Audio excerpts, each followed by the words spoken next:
Assalamualaikum warahmatullahi wabarakatuh. Saya bersama Biker Subuhan Pekanbaru Riau.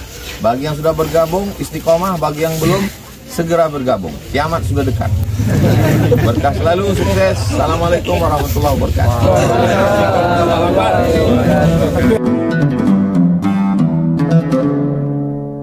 Imam Al-Ghazali mendefinisikan al-nafs, al-aql, al-qalb, ar-ruh sebagai latifah rabbaniyah. Apa maknanya Pak Ustaz? Latifah dari kata lembut, sesuatu yang lembut, yang halus, yang tak bisa ditengok. Ini bukan latifah, ini nampak. Sesuatu yang lembut. Rabbaniyah dari Allah Subhanahu wa ta'ala. Pancaran yang diberikan Allah Subhanahu wa ta'ala. Tapi dia makhluk. Disebut dia nafs. Kenapa disebut nafs? Karena dialah hakikat diri. Nafs artinya diri. I want to explain about myself to you. Bahasa Arabnya, uridu an a'rifa nafs, diri saya. Diri, hakikat diri, maka disebut dengan nafs. Kenapa dia disebut dengan akal? Akal. Karena dialah alat yang dipakai untuk membedakan mana baik, mana buruk. Kenapa dia disebut dengan qalb? Karena sifatnya berbolak-balik. Qalb, qallaba yuqallibu. Pagi benci, petang sayang. Pagi marah, petang suka. Kenapa dia disebut dengan roh? Karena waktu masuknya ke badan dan keluarnya berembus. Masuknya ditiupkan, keluarnya bertiup. Orang mati itu waktu tarikan napas berembus. Napas kita ini dua, sekali tarik, sekali hembus. Ada masanya nanti waktu antum hembus tak menarik lagi dia. Habis hembus tuh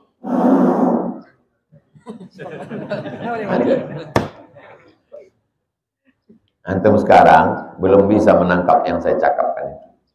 Karena umur masih 20-30. Nanti setelah 40 hampir 50, cobalah kalian main bola. Ada kalanya napas tuh udah berembus tak bisa ditarik lagi. Nah, itulah yang mati pas sedang main bola.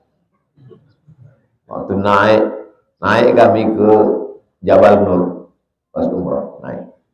Saya tanya lah yang sebaya-sebaya, "Gimana rasanya?" Macam sejengkal lomo. Tak sampai ke situ.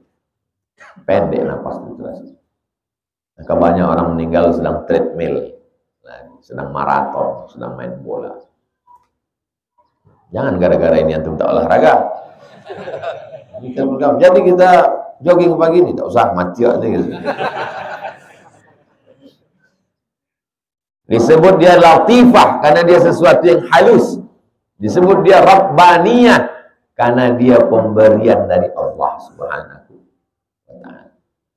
Dalam teori filsafat disebut dengan emanasi. Emanasi artinya pancaran dari Tuhan. Masuk ke dalam badan. Tapi jangan nanti mengaku Tuhan. Saya ini adalah pancaran dari Tuhan. Tuhan itu memancar lalu masuk ke badan saya, maka saya pun Tuhan. Nah, itulah akal pokok pangkal orang yang tak bisa membedakan mana khalik, mana makhluk, akhirnya tak sembahyang. Gara-gara mengkaji itu. Jangan itu kenapa tak sembahyang? Karena dia adalah pancaran Tuhan. Kalau pancaran Tuhan berarti Tuhan. Tuhan tak mungkin menyembah Tuhan. Nah, ini sesat ini. Gara-gara inilah maka sebagian orang mengharamkan ngaji filsafat. Menganggap pancaran Tuhan. Serba Tuhan. Alam ini berasal dari Tuhan. Semuanya adalah Tuhan. Kulihat pokok kayu, aku melihat Tuhan. Mabuk Tuhan. Sampai akhirnya mengaku diri Tuhan dan tak mau sembahyang. Datang ke UIN. mau berjumpa sama Ustadz Somad, mau berdebat. Ustadz, itu ada orang mau jumpa Ustadz, dia mengatakan diri dia Tuhan. Tak usah jumpa aku, kapak kepalanya nanti. Cari ustadz-ustadz filsafat yang mau berdebat sama dia, yang tak pakai ayat, tak pakai hadis. Jumpalah sama dosen filsafat namanya Dr. Iskandar Arnel dari McGill, Kanada. Minta satu ruang. Setelah keluar baru saya tanya Ustadz Iskandar. Kece, Tuhan itu dari Ustadz. Saya tanya ke Ustadz Iskandar. Jadi Bapak ngaku Tuhan? Iya, saya Tuhan. Kenapa Bapak ngaku Tuhan? Karena saya pancaran dari Tuhan. Kalau keluar dari Tuhan, berarti Tuhan. Oh. Jadi yang keluar dari Tuhan, Tuhan. Iya. Berarti yang keluar dari Bapak pun adalah Tuhan. Iya. Bapak berak pagi tadi. Iya, berak Bapak Tuhan. Jadi yang bunga. Tak bisa membedakan mana khalik, mana makhluk. Iya karena na'budu. Iya kan. Itulah perlunya mengkaji sifat 20. Kita ini hawadis, baharu. Sedangkan Allah itu mukhalafatuhu lil hawadis. Roh itu diciptakan Allah, bukan bagian tubuh Allah yang berbelah. Emang Tuhan amubah? Apa amalan orang tua yang ingin menyekolahkan anaknya ke pondok pesantren? Yang pertama, tega berpisah sama anak, tega tidur kasurnya tipis, tega anak makan ikan asin. Kalau tak tega, letakkan anak celah ketiak. Jadi hantu anak. Ponakan saya tak boleh di rumah. Asal tamat SD pondok, asal libur duduk 4 mata sama saya. Tahan kau di pondok, tahan. Apa yang tak menyenangkan di situ? Alhamdulillah semua menyenangkan. Ada kawan membuli kau? Tak ada. Dia bawa ke dekat pokok pisang. Kalau ada membuli kau, gini kan biji matanya. Oh, dan kau diam. Kalau besar badannya, saya sipak kan batang pisang. Gini kan tolongnya juga. Oh, kalau tak sanggup kau, kalau kau dikeroyoknya ramai, bawa aku datang. Ayah dia kita pijak batang leher. Bangkitkan semangat dia. Jangan anak di pondok. Maafkan semua ya. Matilah dia. Menasehati dia, jangan depan ayahnya, depan emaknya, depan orang banyak. Kau nanti di sana bagus-bagus belajar. Tak gitu kalau saya. Duduk berdua semuanya. Bawa dia jalan pagi-pagi. Kau rajin-rajin kau belajar.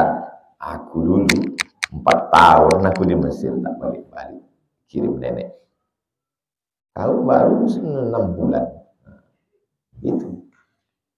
Hanya orang sekarang cakap depan orang banyak. Tak bisa ngomong orang banyak, mesti berdua. Baik laki-laki maupun perempuan. Ponakan perempuan.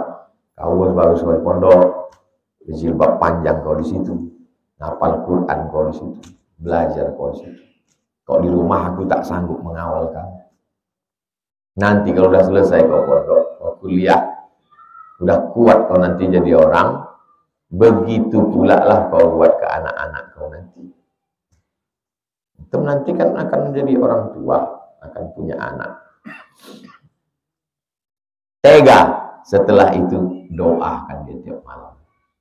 Minta kepada Allah Ta'ala. Sujud terakhir itu mengadulah pada Allah. Bapak-bapak, ibu-ibu yang anaknya di pondok mengadu ke Allah. Jangan mengadu ke Facebook.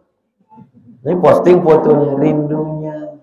Di komen sama kawan, anak saya di rumah aja, jemput anak balik. Apa hukumnya makan berdiri sambil berjalan bagi orang yang sudah balik?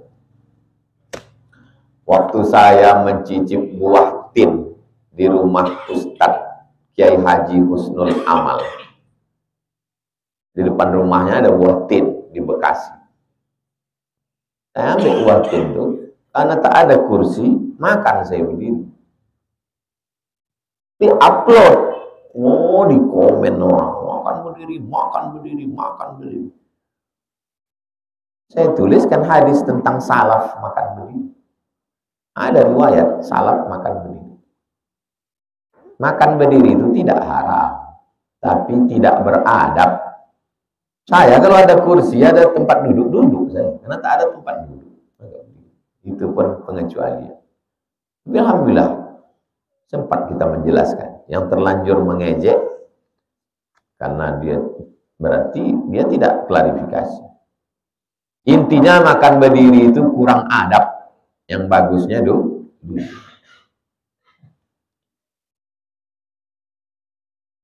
Apa amalan seorang anak yang ingin orang tua taat beribadah, menjaga sholat 5 waktu? Kirimkan video-video saya, video Buya Yahya, video Ustadz Das'ad, video Ustadz Yahya Waloni ke nomor dia. Kalau takut tersinggung, pakai nomor orang lain. Karena kalau antum bercakap sakit hati. Sembayang lah ya, masuk neraka nanti. Walaupun antum sarjana, walaupun antum kuliah, walaupun antum dosen, tapi di mata orang tua itu, antum tetaplah anak kecil yang sedang lucu-lucu. Walaupun antum sudah berbini, sudah punya anak, balik ke kampung, di mata dia, antum adalah anak umur 2 tahun yang sedang lucu. Maka waktu antum bercakap kasar, sakit. Jadi pandai-pandai antum cakap semua. Pakai lisan orang, lidah orang. Panggil nenek mama. Siapa orang dihormatinya? Ada ulama. Ada nenek mama, jadi pandai. Suruh orang itu cakap ke dia. Nenek mama pun tak sembahyang juga, Ustaz. Cari yang sembahyang. Dalam buku 37 masalah populer, disebutkan orang mati diazab selama 7 hari. Dianjurkan bersedekah untuk mayat. Kalau ada orang yang bertanya, apakah setelah 7 hari itu dia tak lagi disiksa? Itu 7 hari itu diuji. 7 hari pertama dia dikubur itu diuji. Kalau dia berdosa, disiksa. Kalau dia tidak, dia diuji. Macam orientasi mahasiswa baru. Jadi mereka dikubur itu ada juga orientasi. Maka selama proses orientasi itu dianjurkan keluarganya bersedekah. Maka itu siapa yang meriwayatkan? Imam Atta'. Imam Atta' itu siapa? Tabi'in. Tabi'in itu siapa? Salaf. Jadi bersedekah 7 hari 7 malam, berkirim doa 7 hari 7 malam, itu adalah amalan salaf. Bapak Ibu hadirin hadirat, selama 7 hari 7 malam nih kami di rumah nih bersedekah makanan. Dan kalian jangan khawatir, ini bukan harta warisan almarhum, ini memang harta saya. Apa kalian tak tahu bahwa saya ini anaknya yang paling kaya? Sampaikan gitu, supaya orang tuh yang takut makan. Saya tidak mau makan nasi kotak ini. Kenapa Pak? Saya mau pulang aja. Dia tidak marah, memang gitu bunyi cakapnya. Saya ingin bertanya tentang pemikiran Imam Al-Ghazali tentang tazkiyatun nafs. Qad aflah wa nafsin wa ma sawaha. Demi jiwa dan penciptaannya, fa alhamaha fujuraha wa taqwaha. Diberikan jalan fujur, jalan jelek, jalan tak baik. Wa taqwaha, jalan baik. Qad aflaha man zakkaha. Beruntunglah orang yang mensucikannya. Zakka, yuzakki, masdarnya tazkiyah. Zakka, yuzakki, tazkiyah. Itulah asal dari tazkiyah. Karena ulama yang fokus tentang tazkiyatun nafs ini ulama tasawuf, maka disebut dengan kajian tasawuf. Yang ngaji tasawuf. Jadi ngaji apa kita Pak? Tazkiyatun nafs. Itu juga lah isinya itu bodoh.